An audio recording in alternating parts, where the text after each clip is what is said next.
દર્શક મિત્રો, ગુજરાત સત્યવાર્તા ન્યૂઝમાં તમારું હાર્દિક સ્વાગત છે। હું છું મંસૂરી શેરબાનુ।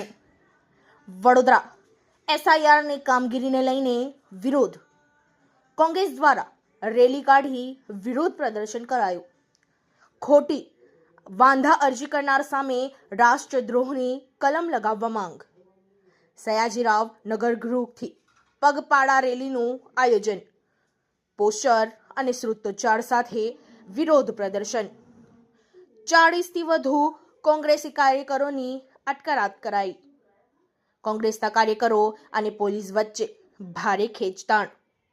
3 મિની બસ ભરીને કોંગ્રેસ કાર્યકરોની અટકાયત। રેલી શરૂ થાય તે પહેલા જ ઘર્ષણ। Bureau report Taufiq Sheikh.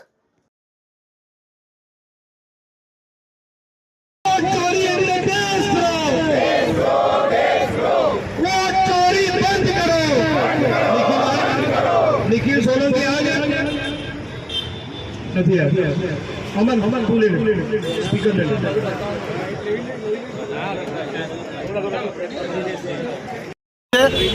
સયાજીનગર ગૃહથી આ રેલી નીકળી અને નવી કલેક્ટર કચેરીએ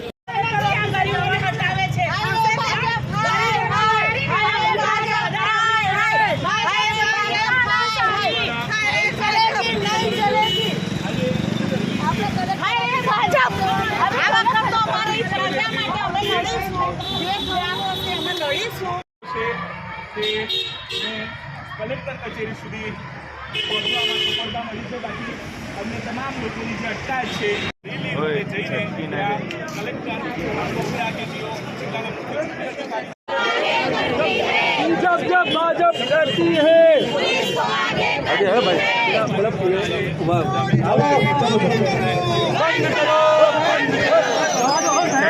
साहब हमें कलेक्टर प्रमुख बना लेता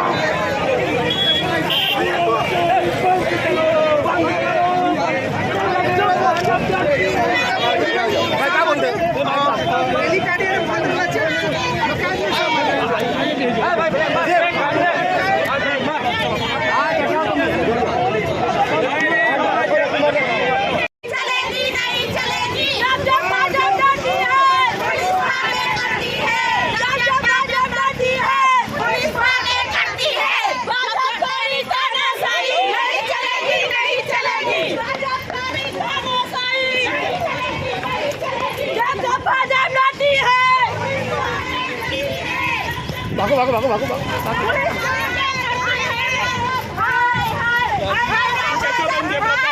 રેલી હતી, રેલીને અટકાવવાનો પ્રયાસ પોલીસે કર્યો છે। અનેક લોકોને ડિટેન કર્યા છે। ચાલતા આ બધું એમના નાટકો છે પોલીસોના ભાજપના। હું તો કહું આ ભાજપવાળા મારી સામે આવે ને તો હું એમને એક થપ્પડ મારું। આ મોદીને તો મને એટલું ખૂન ગરમ છે ને। અહીંની જે પ્રજા છે પોતાના હક માટે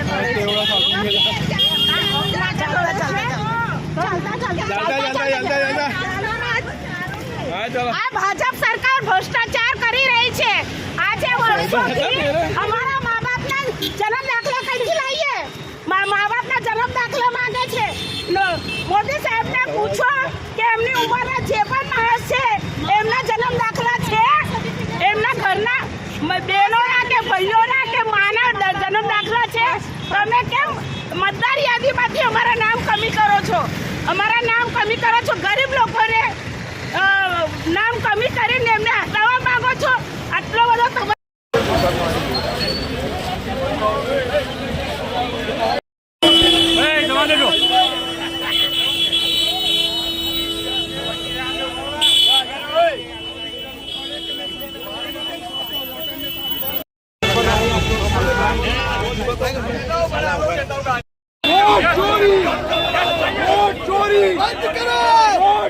बंद करो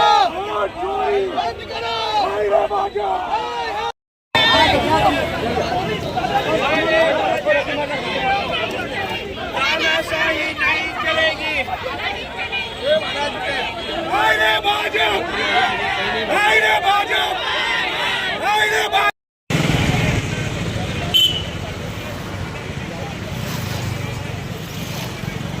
શ્રીવાસ્તવ છે બધું ભાઈ સીધો જ સવાલ મતાધિકાર પર આવી જાય છે કારણ છે કે જેનું નામ જ નહીં હોય મતદાર યાદીમાં જેની સામે વાંધો લીધો છે પુરાવા નહીં આપે તો પછી એ મત પણ નહીં આપી શકે કઈ રીતે ગયે વખતે મતદાર યાદીમાં નામ કઈ રીતે આવ્યું ભાઈ? એનો મતલબ અમે ચૂંટાયેલા છે બધા ગેરકાયદેસર થયા તો બધાને લોકસભાના સદસ્ય ધારાસભ્ય બધાને ઘર ભેગા કરો ભાઈ. મતદાર યાદીમાંથી મતાધિકારમાંથી કોઈનું નામ વંચિત ના થાય એ જોવાની જવાબદારી છે. કશું ચેક કરતા નથી. એમના મળતિયાઓના નામ લઈ અને સીધા નામો કાઢવાની જે પ્રક્રિયા કરી છે એની સામે મારી લડત છે.